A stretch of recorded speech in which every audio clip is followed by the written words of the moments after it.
Meus amigos, boa noite. É uma alegria retornarmos a este evento. Já tivemos a oportunidade de estar aqui uma vez, não faltou o convite da Tânia em todos estes anos, mas nós tivemos uma certa dificuldade de chegar até aqui. Com a graça de Deus, hoje tudo certo, estamos aqui para reencontrar corações queridos, para pensarmos juntos nessa doutrina que tem nos ensinado tanto. E agradecer ao grupo todo responsável pela organização desta semana, as gentilezas que nos ofereceram durante todo esse tempo. Falei hoje que eu achava uma ousadia fazer uma semana espírita inteirinha focada em Paulo. É uma ousadia, porque é uma maravilha estudar Paulo. Quando nós nos apaixonamos por esse personagem da história do cristianismo, responsável por tudo que hoje nós estamos usufruindo, porque é ele sim o apóstolo dos gentios, é ele sim quem promoveu o surgimento das primeiras igrejas, é ele quem trouxe o cristianismo para nós. Senhor, Deus dos que choram, dos tristes, dos oprimidos, fortaleza dos vencidos, amparo de toda dor. Embora a miséria amarga do pranto de nossos erros, deste muro de desterro, clamamos por vosso amor. Talvez essas palavras, ditas por Abigail, quando da tragédia que se abateu sobre seu pai e depois sobre seu irmão, Gesiel, conhecido por todos nós como Estevão, o primeiro mártir do cristianismo, talvez as palavras tivessem acompanhado Paulo uma vida inteira. Talvez aquela voz melodiosa da qual ele se privou por preconceitos, talvez isto ele tivesse arrastado no coração. E é por conta disso que Abigail, nos momentos de dificuldade de Paulo, quando ele desanimava da tarefa, quando ele se sentia perseguido, incompreendido, enfim, quando ele não era aceito, e ele achava que aquelas ideias do Cristo não haveriam de produzir o efeito que desejava, ele ouvia sempre, ele via e ouvia Abigail a aconselhá-lo em cada passo. Nos seus momentos de fraqueza iniciais, quando ela surge pela primeira vez, e ele diz: mas Abigail, que farei eu da vida? Eles não me aceitam, eles me recusam. E ela dizia: ama. Simplesmente uma palavra, e desaparecia. E Paulo ia meditar sobre essa palavra, e tentava ele verdadeiramente cumprir o seu encontro com o amor, mas talvez a sua natureza ainda tão indômita, a sua natureza tão bravia, não chegasse à fineza do amor maior. E lá outra vez Paulo caiu. E ao cair mais uma vez, Abigail aparecia. Ele dizia: mas eu amo. No entanto, parece que não está adiantando. Aí ela simplesmente disse mais uma palavra a ele: trabalha. E ele então não desanimava, seguia em frente ao trabalho, incansável. Porém o trabalho parece que não trazia as respostas, talvez o imediatismo de Paulo. E nós sabemos que o trabalho muitas vezes é aquela coisa que demora a trazer o resultado. Mas ele era de afogadilho, ele queria resposta imediata e novamente se decepcionava. E Abigail vinha em seu socorro ainda uma vez e dizia a ele, quando reclamava: mas eu trabalho, não vejo o resultado disso.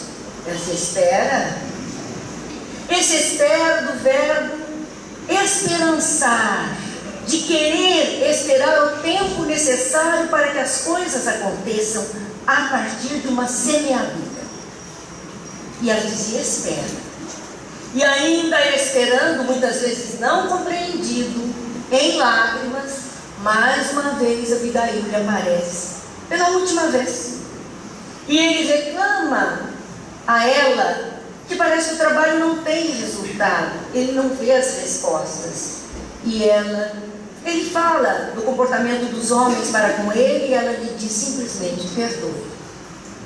4 palavras: ama, trabalha, espera, perdoa. São palavras que cada um de nós precisa incorporar a todas as nossas atitudes da vida. Amar da forma que sabemos nesse instante pode não ser ainda a forma ideal, mas o amar do envolvimento, do olhar para o outro, do aceitar o outro, do entender o outro, do respeitar o outro nas diversidades. Amar. Não desistir jamais. Trabalhar esperando o tempo necessário, porque a semeadura haverá de florescer e frutificar. E se de tudo os espinhos vierem travar na carne, perdoa. Este tratado Paulo carregou com ele. E nesta epístola que foi hoje estudada à tarde pela Paula, e que nós ficamos com a responsabilidade de um versículo da segunda epístola aos Tessalonicenses, onde Paulo recomenda aqueles homens que não estavam, tanto quanto ele de início, não estavam ainda habituados a uma vida diferente. A mensagem era nova, era um ensinamento novo. Evangelho significa a boa notícia, a novidade. Então era novidade para aquelas pessoas. Era lógico que muitos haveriam de contestar, muitos haveriam de não gostar, outros haveriam de abraçar. E aquele movimento, Tessalônia representa o mundo, o agito do mundo, a materialidade plena de todas as coisas. E é ali que ele se ocupa em levar um dos seus núcleos, de desenvolver esse núcleo cristão, para que futuramente tudo isso viesse à tona. E aí, na segunda epístola dos Tessalonicenses, no capítulo 2, versículo 17, está o versículo que é da nossa competência refletir um pouco. Console os vossos corações e vos confirme em toda boa palavra e obra. Puxa, Paulo não queria pouco, ele queria muito. Ele dizia desta boa nova que haveria de consolar os nossos corações das aflições que trazemos, lembrando que Jesus disse: bem-aventurados aflitos. Então, vestir a qualidade de aflito não é vestir a qualidade da pessoa desesperada. O Jesus não diz bem-aventurada a aflição, ele diz o aflito, aquele que vivendo uma aflição busca saída, busca ajuda, busca socorro. Por isso, bem-aventurado, tenha sucesso. Você vai encontrar bem-aventurados aflitos. E é destes aflitos que Paulo está dizendo que a mensagem traria consolação quando em aflições nós nos encontrássemos. E que esta consolação, de início aos nossos corações, deveria se transformar em atitude diferenciada. Por isso ele diz: vos confirme em toda boa palavra e obra. Não é só o falar, é fazer. É um comportamento diferenciado a que fomos então convidados a participar. No versículo 13, um pouquinho antes desse, Paulo registra aqueles homens: Deus vos escolheu desde o princípio para serdes salvos mediante a santificação do Espírito e a fé na verdade. Se nós percebermos bem as palavras que aqui se encontram, nós vamos ver: Deus vos escolheu. O povo escolhido de início, o povo judeu, hebreus, alguns, porque o hebreu é o judeu fora do seu reduto, fora do seu contexto. É o hebreu caminhante, é o judeu que está no mundo. Por que esse povo foi escolhido primeiro? Por ser um povo monoteísta. Teriam eles já a condição de assimilar o ensinamento de Deus para poder então levar as outras criaturas. E aqueles que abraçavam as ideias do Cristo seriam mesmo os escolhidos. Escolhidos não porque Deus faz concessões, assim, esse sim, esse não, mamãe mandou escolher esse daqui, não tem isso com Deus. Escolhido pela competência. Escolhido porque já trazia elementos suficientes para receber uma tarefa nova e dar conta. Deus não coloca fardos pesados em ombros fracos. Os ombros têm que ser fortes. Por isso escolhidos. E ele diz mais, escolhidos desde o princípio. O que significa dizer que embora essas pessoas da Tessalônia não estivessem lá no reduto onde Jesus esteve, nas terras da Judéia, nas terras da Galileia, da Samaria, eles não estavam ali. No entanto, dizia que desde o princípio aquelas pessoas que recebiam a mensagem, que aceitavam a mensagem como verdade, eram espíritos prontos, posicionados em vários locais para dar vida à mensagem. Porque é muito interessante, o Cristo não saiu ali da região dele. No entanto, a sua mensagem atravessou o mundo, por conta daqueles que assumiram desde o princípio, como espíritos preparados para isso, assimilar e levar esse conhecimento que todos precisavam aproveitar. Mas ele diz desses escolhidos, ele diz que primeiro havia de ter um trabalho com aqueles escolhidos, para depois eles poderem trabalhar em nome de Jesus. Então há um trabalho primeiro de melhoria da criatura, para que depois ela possa, sendo uma criatura melhor, entender as outras criaturas e levar aquilo que lhe fez bem a outros corações e a outras consciências. Por conta disso, ele diz, Deus nos escolheu desde o princípio para serdes salvos. Será que há alguma concessão especial? Será que alguns ele escolheu e os outros não seriam salvos? E salvo de quê? Essa é a nossa pergunta.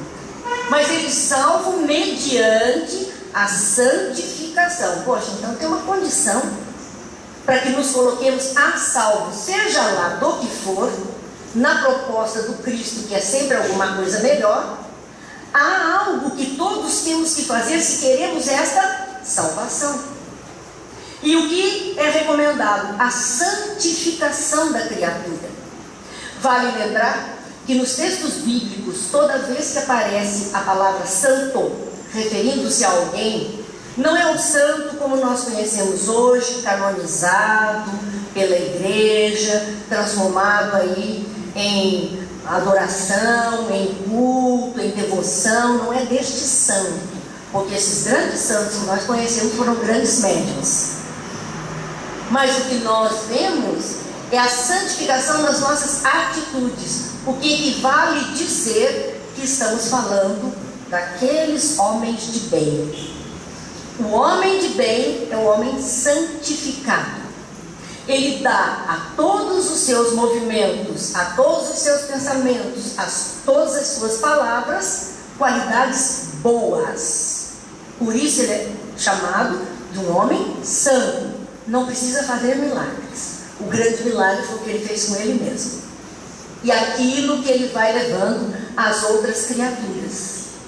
Então, se nós formos olhar a questão da salvação, diz Hermínio C. Miranda, no livro Candeias em Noite Escura, ele fala a respeito do que é salvar-se.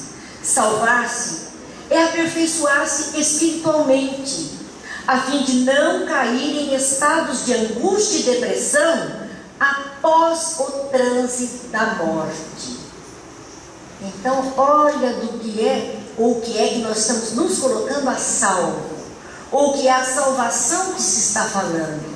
A nossa vida que continua, nós precisamos continuar com tranquilidade, com esperança, com firmeza. Não cairmos em angústia e depressão após esse transe. Quando nossa consciência reassumir a direção da nossa vida em espírito, nós podemos olhar para a nossa última encarnação, o nosso momento que deixamos na Terra, e dizermos: graças a Deus, eu fiz o que tinha de fazer, eu cumpri o que tinha de cumprir.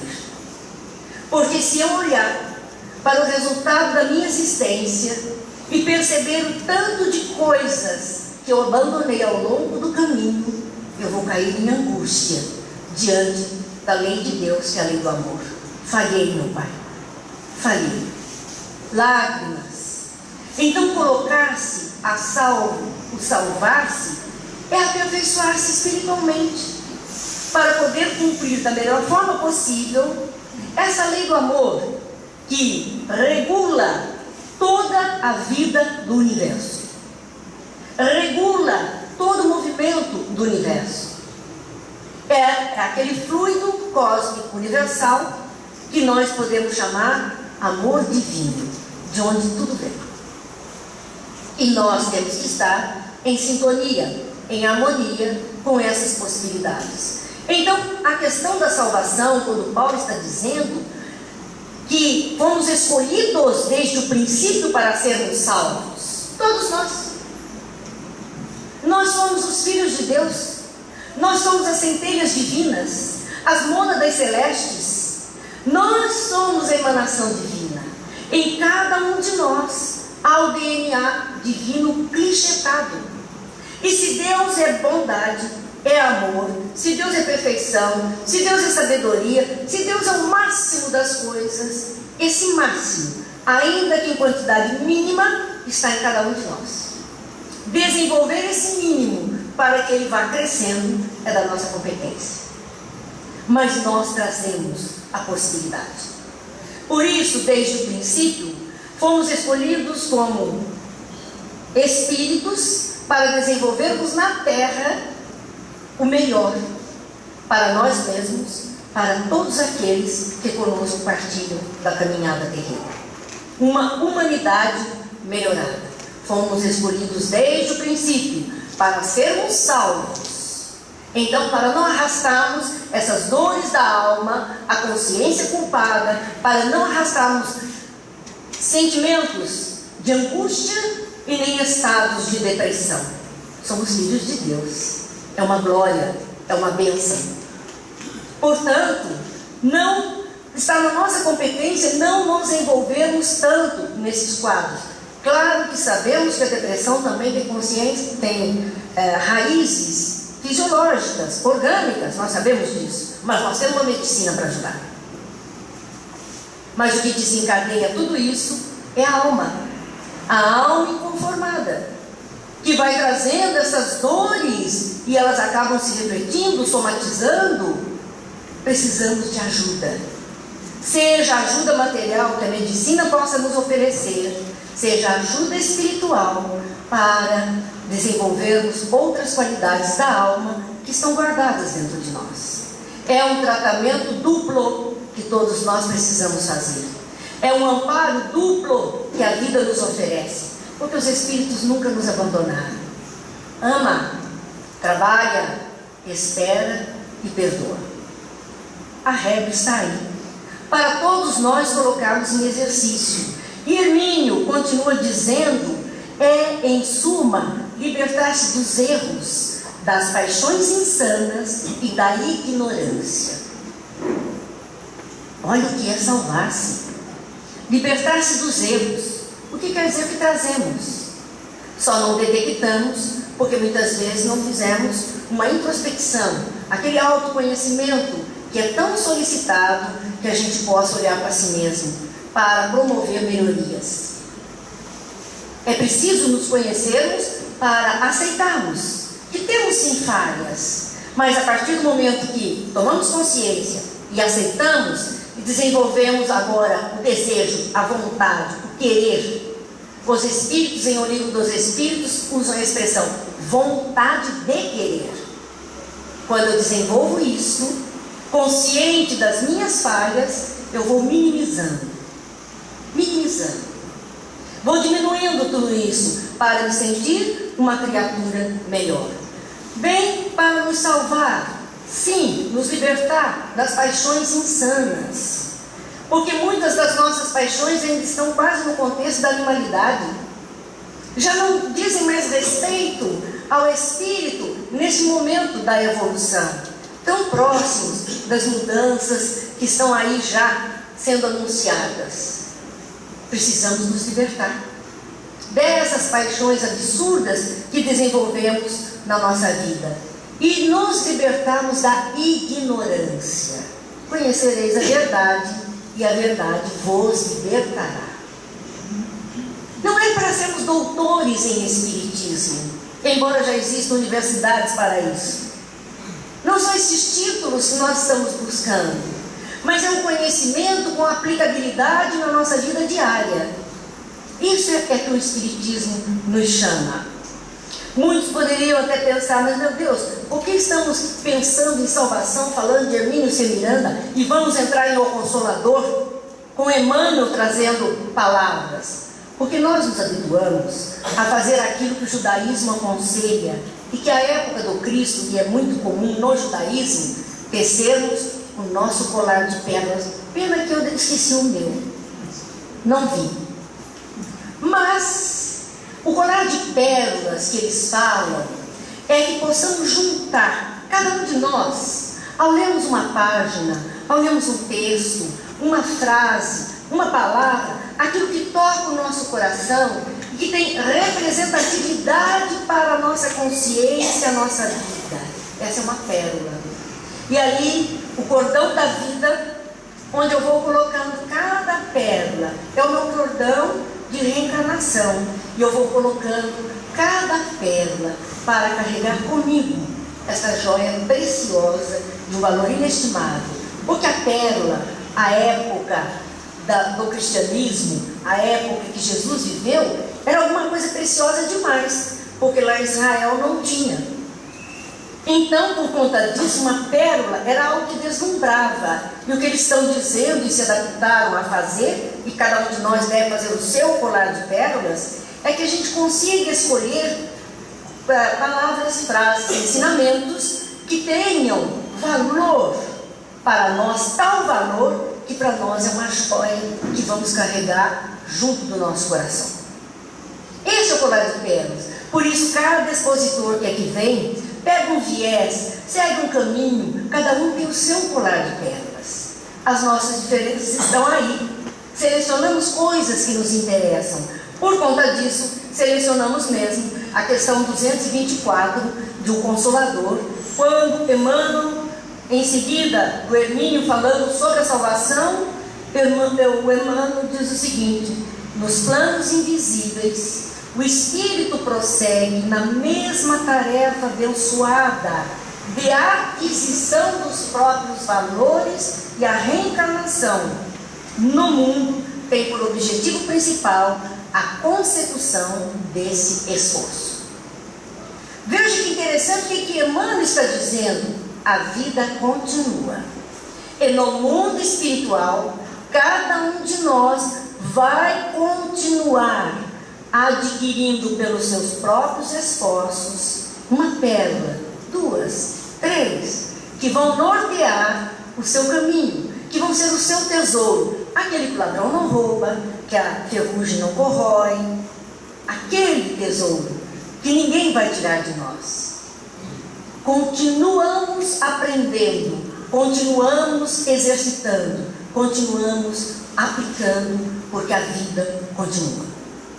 E assim todos nós estaremos crescendo. E ele diz mais: o objetivo da encarnação nossa, ou da reencarnação nossa, aqui na Terra, é de realizarmos obras que colaborem com esse esforço de crescimento. Ninguém reencarna para matar o outro. Ninguém reencarna para destruir uma cidade. Ninguém reencarna para sofrer. Ninguém. Todos nós reencarnamos para aprender, para crescer, para evoluir. e então seguir adiante. Parênteses para um fato particular. Um dos meus filhos, que alguns amigos aqui conhecem bem porque ele já morou em Macaé, ele estava lá no 4º ano primário e tinha aula de religião na escola católica. E nós já íamos para o centro. Ele já frequentava a evangelização. Mas ele queria, porque a classe inteira ia fazer primeira comunhão. E ele disse: mãe, eu queria também fazer. Eu falei: meu filho, se você quer fazer, faça. Faça direitinho, siga direitinho. Você sabe como a gente pensa. Porque eu acho que ele se sentiu estranho no ninho, se a classe inteira ia fazer. E houve uma prova em que o professor catequista fez a pergunta: para que nós nascemos? E ele sabia da reencarnação. E ele escreveu com letra bem grande na prova: para evoluir. E o professor escreveu na diagonal, com caneta vermelha: burro. Tem a prova até hoje. Ele não me mostrou. Mexendo na mochila, no dia já tinha passado, e ele não recebeu na primeira comunhão. Eles davam um livrinho, um tercinho. Ele não ganhou. Todo mundo ganhou, ele não. Mas estava lá, na fila da primeira comunhão, todo de branco. E eu falei para ele: vou embora, não posso esperar, que eu tenho o centro. Tá bom, mãe, depois eu passo lá tomar passe. Eu vou com o pai tomar passe. Aí eu não primeira comunhão tomar passe. Tá certo. Mas mexendo na mochila dele, eu acabei encontrando a prova dobradinha, que ele não mostrou. Não tive dúvida. Eu participava também da direção da universidade e teve um jantar com a reitora, vice-reitora, etc. E nós estávamos lá. E o setor pedagógico todo lá. Eu levei a prova. Não pelo meu filho, porque ele seguiu a vida dele e continuou entendendo que é para evoluir. Mas pela questão do preconceito, pela questão da palavra pesada demais, burro, escrito em vermelho numa prova com uma criança, né? Uma criança de 9 anos, de repente eu ouvi isso. E por conta dessas coisas de preconceito de religião, o que é isso? E aí eu, na hora do jantar, eu virei para a reitora e disse: dá uma espiada nisso aqui. Ela abriu, ela disse: eu não acredito. Eu disse: acredite. Tá aí, vou deixar com você, faça o que quiser. 2 dias depois, o professor foi na minha casa. Levaram o livrinho, o tercinho, deram um abraço no Fernando, que gostava muito. Tá bom, a gente acreditou, o Fernando abraçou, saiu brincar, guardou o tercinho e nunca abriu o livrinho. Gente, espera, o que é que nós estamos fazendo com a mensagem do Cristo, que é de união? Quando nós nos comportamos assim com uma criança, porque a criança falando: nascemos para evoluir. Eu falei para ela: você concorda? Plenamente. Ela não era espírita. É para isso mesmo. Então a nossa reencarnação, como diz Emmanuel, o objetivo fundamental é que a gente vá para frente. E claro que dentro deste ir para frente, estamos também resgatando débitos, nos reajustando com esse ou com aquele. Sábado, diante do templo, 2 cegos pediam esmolas. E de repente, Benjamin, um dos cegos, ouviu um alarido, um tropel de pessoas, uma movimentação estranha. E ele gritava: o que está acontecendo? O que está acontecendo? Alguém dizia: é Jesus que está vindo. E ele vem fazer curas. É Jesus que está curando. Então Benjamin, no seu desespero, saiu no meio do povo sem enxergar nada. Claro que foi atropelado pela correria, caiu. E o calor era tanto e as pessoas fazendo tanta pressão, todos querendo a cura que Jesus podia oferecer, que Benjamin desmaiou. E quando ele voltou a si, ele estava lá no poço de Siloé. Alguém estava banhando, refrescando o seu rosto. E ele, de repente, estando ali, diz: quem és tu? Diz: Benjamin, o que queres que eu faça? E Senhor, és tu, Senhor. Sim, Benjamim, que queres que eu faça? Que eu veja, Senhor. Então, Jesus passou as mãos diante dos olhos dele, e Benjamim começou a ver alguma luz e alguma sombra. Isso que vês, Benjamim? Ah, Senhor, eu vejo a luz e vejo algumas sombras. São homens. Vejo as sombras. Senhor, mas eu não estou vendo como eu gostaria de ver. Esse Benjamim tem paciência. Nem sempre as coisas podem ser como a gente quer. Um dia você verá. Mas eu posso te garantir que você terá um anjo até o resto dos seus dias. Até os 33 anos, você terá um anjo que vai tomar conta de você. E esse anjo vai cuidar tão bem que você não precisa se preocupar. Ele vai ser a luz dos seus olhos. Benjamim desmaiou novamente e quando acordou, estava em casa. Salatiel, seu primo, também cego. Benjamim era cego de nascença, Salatiel também. Primos, porém Benjamim ficara órfão, ainda bebê. E a mãe de Salatiel criou os dois primos, duas crianças cegas. E ela criou, e eles cresceram junto, brincaram junto, eles eram inseparáveis. Por conta disso, Salatiel perguntou: você vê? Esse Salatiel, aconteceu isso, assim, assim. E olha, eu vejo sombras, eu vejo luz e vejo sombras. O Senhor disse que são pessoas, eu vejo a sua sombra. Salatiel então disse assim: meu primo, naquele momento em que a massa corria atrás do Senhor para ser curada, eu também fui levado pela massa. E eu cheguei até ele. Depois que todos se foram, eu estava lá num canto, quando escutei aquela voz dizendo: Salatiel, sim, Senhor, o que queres que eu faça? Que eu veja, Senhor. Então ele passou as mãos diante dos meus olhos e eu passei a ver perfeitamente. Benjamim não ficou triste, porque em seguida Salatiel disse: ele me disse que eu deveria ser o seu anjo para o resto da vida. E eu prometo a você, meu primo, não vamos mais pedir esmolas à porta do templo, porque agora que eu vejo, eu posso trabalhar. E trabalhando, eu posso sustentar a nós dois. Eu vou cuidar de você. O que eles não sabiam é que na encarnação anterior, no mundo espiritual, eles tinham tido um entrevero, onde Benjamim havia cegado Salatiel. Mas Salatiel o perdoou verdadeiramente, embora Benjamim se cobrisse de culpas.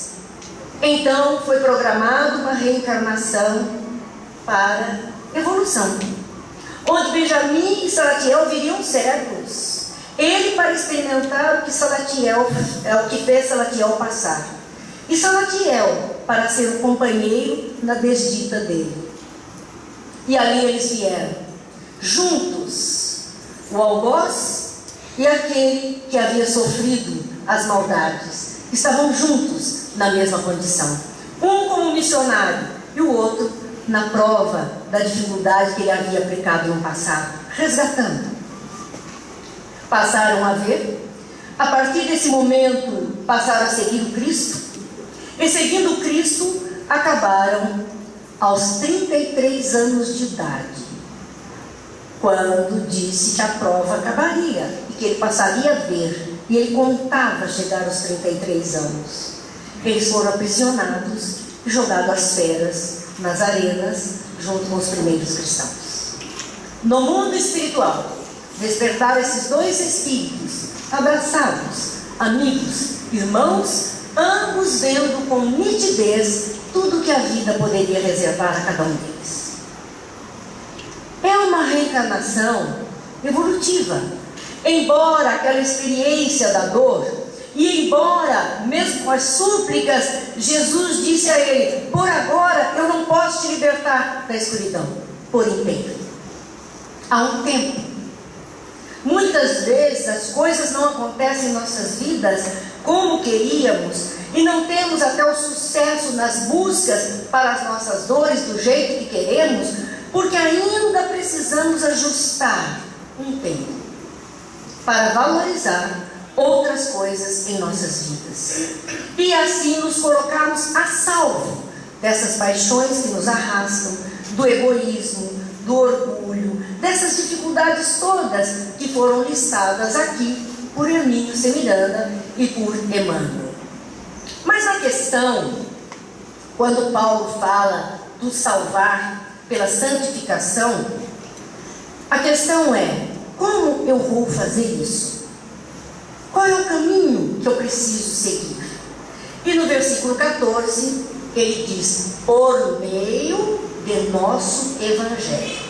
E é interessante ele falar isso, porque esse nosso é dele próprio, não é nosso com letra maiúscula. Evangelho é a boa nova. Então era por meio do ensino que eu estou levando até vocês. Então cada vez que nós recebemos um ensino, cada vez que nós recebemos uma ajuda, é exatamente para que a gente possa retificar as rotas, para que a gente possa encontrar um caminho. E por conta disso, ele diz: por meio de nosso Evangelho, vos chamou a tomar parte na glória de nosso Senhor Jesus Cristo. Ou seja, a nossa boa nova precisa ser de acordo com a mensagem do Cristo, para que oferecida ao outro seja um convite a que ele participe da graça de viver em paz. Foi isso que Paulo fez. E Emmanuel, na questão subsequente, a 225 do Consolador, diz: o Evangelho é o roteiro para a ascensão de todos os espíritos em luta, do aprendizado na terra para os planos superiores do ilimitado. Ele é o roteiro.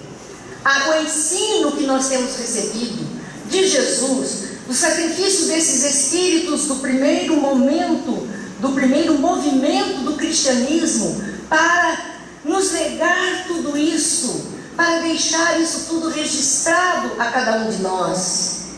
E depois dos espíritos na codificação, trabalhando para clarear mais o nosso pensamento, gente, nós estamos recebendo muito.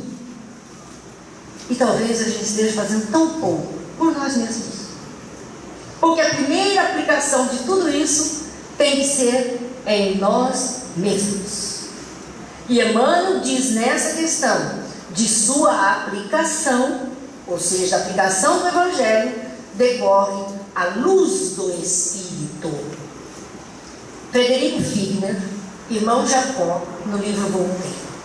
Qual é a luta desse espírito que foi dirigente de Federação Espírita, envolvido em movimento espírita, um grande trabalhador e um homem caridoso, um homem bom? Qual foi o problema? Que ele dizia: mas a minha luz não brilha, todo mundo tem luz, onde está a minha luz? Era a maior incógnita para ele, irmão Jacó, a luz que não brilhava, até que ele aprendeu que aquele Evangelho, que aqueles ensinos de Jesus tinham que se transformar em ação direta aos mais necessitados. E não falamos só de necessitados do bem material, falamos também dos necessitados do espírito. O nosso envolvimento com a dor alheia é isso que faz com que a nossa luz venha à tona. Falava Paulo que a nossa salvação seria mediante a santificação. E a santificação, para quem quiser conhecer, capítulo 17 do Evangelho segundo o Espiritismo, o homem de bem. E o que diz de início é aquele que pratica a lei da justiça, a amor e caridade em sua maior pureza. Pureza, sem desvio, simples, como Jesus ensinou. Esse é o homem de bem. É esse que pratica a lei de amor e caridade. E ele reforça um pouquinho antes, dentro desse texto, como seria essa história? Está lá: amai os vossos inimigos, fazei o bem aos que vos perseguem e caluniam. Porque que vantagem haveria em amar somente aqueles que te amam? Em amar somente aqueles que são os iguais? Nós temos que estender. Ama, trabalha, espera e perdoa. Vamos indo. A vida segue. E nós precisamos seguir também. Então há um trabalho para cada um de nós de autoiluminação, que é aquilo que o irmão Jacó procurou. E ele fez isso no mundo espiritual, embora um bom homem na encarnação terrena. Esse trabalho de autoiluminação vai Emmanuel novamente colaborar conosco na questão 228 do livro Consolador. No complexo das vidas diversas é que nós vamos desenvolver a autoiluminação. Emmanuel deixa claro que não é numa encarnação só, ou numa fase da erradicidade. É o complexo da vida diversa e longas experiências que nós vamos desenvolver a autoiluminação. Fazei brilhar a vossa luz, vossas luzes. Tire a jaça, tire aquilo que obnubila a sua luz, que tampa, que não permite que ela brilhe. Mas é um trabalho de muitas experiências. Diz Emmanuel, o estudo prepara, é fundamental.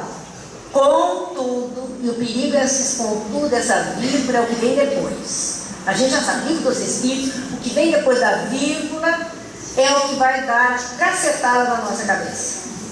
E Emmanuel diz assim, o estudo prepara, contudo, somente a aplicação sincera dos ensinamentos do Cristo pode proporcionar a paz e a sabedoria inerentes ao estado de plena iluminação dos redimidos. Só a aplicação sincera, só o trabalho, só a execução, não basta ter o conhecimento. Nós temos que aplicar cada receitinha em nós mesmos, primeiramente, e depois, se os outros quiserem, a gente compartilha. No Face a gente compartilha tanta coisa, vamos compartilhar as receitas do bem, para que todos possam aproveitar e promover, sim, a purificação na Terra, que é o que se espera no final de tempo de transição para um mundo de regeneração. Dar a peneirada, a purificada, a jaça vai sair, fiquem tranquilos. O que vai sobrar é o melhor do que podemos ter nesse instante. Então, há um trabalho de purificação na Terra que todos nós estamos obrigados a contribuir. E ele diz sobre esse trabalho, diz Emmanuel, como o lírio-alvo nascendo das amarguras e das paixões. Para os encarnados, o planeta é poderoso cadinho de acrisolamento e regeneração. Nós, cadinho, vamos colocar ali, vamos agitar, vai esquentar, leva no fogo, soca, tritura, mexe mais um pouco. Essa é a vida para nós. Vamos estar sujeitos a tudo isso. Mas é um cadinho de acrisolamento e regeneração.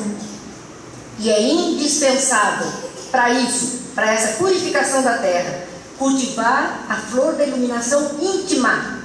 Cada um de nós, na angústia da vida humana, no círculo da família ou da comunidade social, através da maior severidade consigo mesmo e tolerância com os outros. Severidade aqui.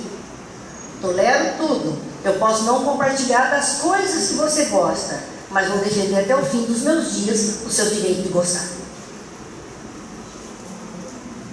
Severidade conosco. A dureza, a rédea curta, por isso que Kardec escreve, reconhece o verdadeiro espírita pela sua transformação moral, pela força que empreende em domar. Segura ele, segura o bicho que ele é forte, em domar as suas más inclinações. São essas más inclinações que estamos trazendo, que podem ser controladas por nós, na medida em que nós vamos tendo ciência e consciência de que elas existem em nós.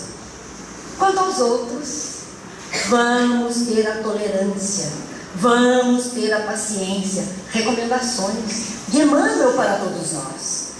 Ainda dizia ele, fazer de sua existência um apostolado de educação, onde o maior beneficiado seja o seu próprio espírito. Eu não tenho que querer catequizar ninguém. Eu não tenho que querer mudar ninguém. Cada um vai mudar a hora que achar, do jeito que achar, no momento em que ele entender, com a força de si mesmo. Eu posso ajudar, eu posso apoiar, eu posso estender a mão, posso ser o sirineu que segura a cruz um pouquinho e depois diz: respirou, toma que a cruz é sua. Pode andar. Mas eu não consigo mudar as outras pessoas. Eu só posso mudar a mim mesmo, a própria consciência, ao próprio modo de ver a vida. E aí vem Emmanuel, a questão 230. Então, como eu vou iniciar essa auto-iluminação?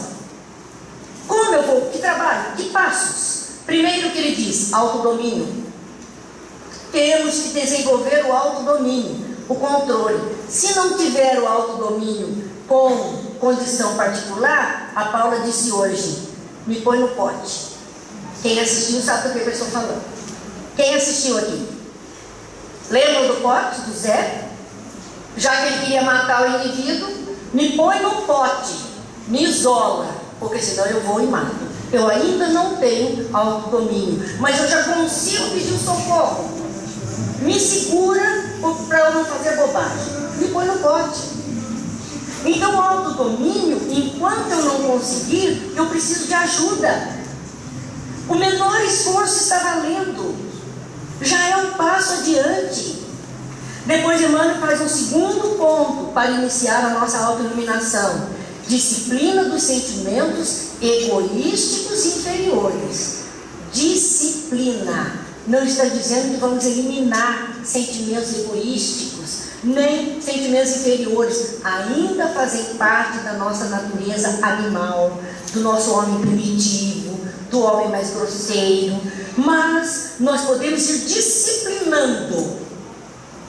E disciplina só depende da nossa vontade. É a luta interior de cada criatura. Em seguida ele diz: trabalho silencioso por exterminar as próprias paixões. Não precisamos contar para ninguém. Somos nós que vamos controlando as nossas paixões. E aproveitarmos o conhecimento. Aproveitarmos. Não é só decorar livro, página, nada disso interessa. Aproveita aquela palavra. Faz o seu colar de pérolas. Olha ali o que te interessa. Guarda com carinho e começa a cultivar cada uma dessas pérolas na ostra do seu próprio coração. E aí nós teremos joias preciosas, fantásticas para todos nós. Então, nos chama a uma observação importante. Eu não marquei a nossa hora e, por favor, então eu tenho 3 minutos. Vamos lá. Vamos lá, a gente tenta os 3 minutos. Emmanuel faz uma observação muito importante nessa questão do Consolador, com referência aos centros espíritas. Porque nós espíritas estamos com conhecimento. Nós espíritas estamos convidados à prática na vida particular. Mas nós sabemos que nossa vida particular se reflete nas sociedades onde estamos. E a casa espírita é uma sociedade. Então nós fazemos parte de uma sociedade. Dessa casa, daquela ou daquela. E ele diz a respeito dos centros espíritas, falando do Evangelho da Autoiluminação. Há uma pergunta, a 231. Quais os mais necessitados de luz na casa espírita? Os encarnados ou os desencarnados? É uma polêmica, porque alguns defendem a necessidade de 1 milhão de trabalhos mediúnicos e outros defendem de 1 milhão de trabalhos de estudos. Quer dizer, não vai ser bom, extremos nunca foi bom, linha do meio que é o melhor, né? Vamos chegar no meio. E ele levanta aqui, quais os mais necessitados de luz? Os encarnados ou os desencarnados na casa espírita, que é uma casa assistencial, para iluminar as consciências que ainda permanecem na parte das trevas de nós mesmos, o lado escuro da alma. Ele diz, necessidade de uns e de outros. Somos espíritos, só estamos encarnados e o outro desencarnado. Se é necessidade minha, é dele também. Então, necessidade de um e de outro. Justo auxílio fraterno aos seres perturbados e sofredores do invisível. É justo a doutrinação, o aconselhamento, o encaminhamento que é feito dos trabalhos mediúnicos. Isso é auxílio. Mas agora vem ele com a parte que nos compete, dizendo: necessário convir que os encarnados carecem de maior porcentagem de iluminação evangélica. Olha o conhecimento, eu ensino o evangelho todo dia. Porque sem ela, que auxílio poderão prestar àqueles? Serão cegos, conduzindo cegos. Não estamos aqui por acaso. Aproveitar tudo que é trazido é em nosso benefício para podermos contribuir com o lado escuro do outro também, que ainda tem dificuldades. O coração iluminado não necessita de muitos recursos da palavra, porque na oficina da fraternidade bastará o seu sentimento esclarecido no Evangelho. Gente, não existe ser espírita só dentro da casa espírita. Se somos espíritas, se nos entendemos criaturas destinadas à eternidade, seres imortais, seres em evolução, não importa se estamos encarnados, desencarnados, se estamos na fila do banco, dentro de um ônibus, no nosso local de trabalho, dentro da nossa casa, dentro do centro espírita, nós temos que ser espíritas o tempo inteiro. O verdadeiro espírita, que é aquele lá que Paulo está dizendo para eles: olha, que venha a boa palavra, mas também os atos. Somos nós mesmos. Talvez a gente estivesse lá ouvindo tudo isso que Paulo falou naquele momento, escondidinho num canto, até com medo de dar as caras e levar umas pedradas, covardemente escondidos.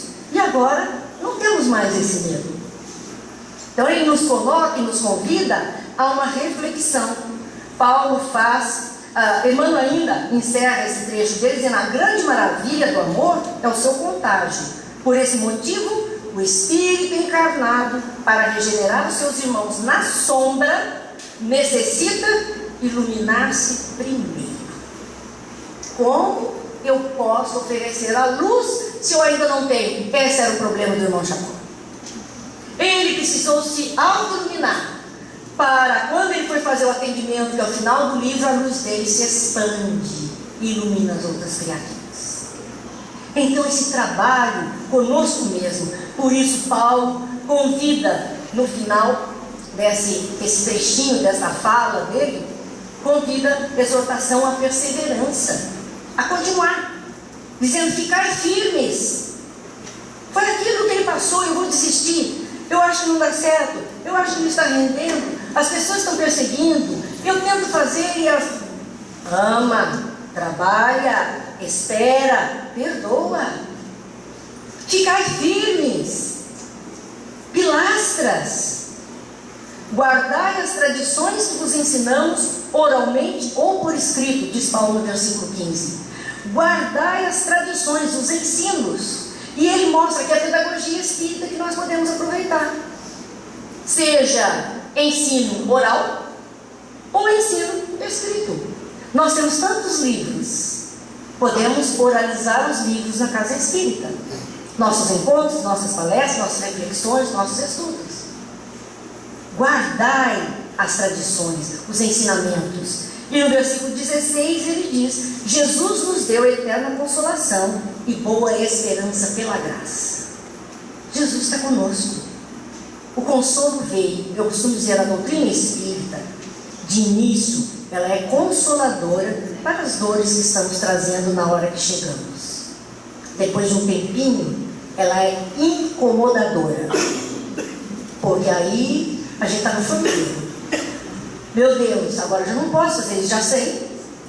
Por que eu fui saber? Uma vez uma moça chegou no estudo e passou a noite de estudo, era a primeira vez, eu fui conversar com ela. E aí, você gostou? Gostei demais. Eu disse: então venha, vai ser tão gostoso ter você conosco.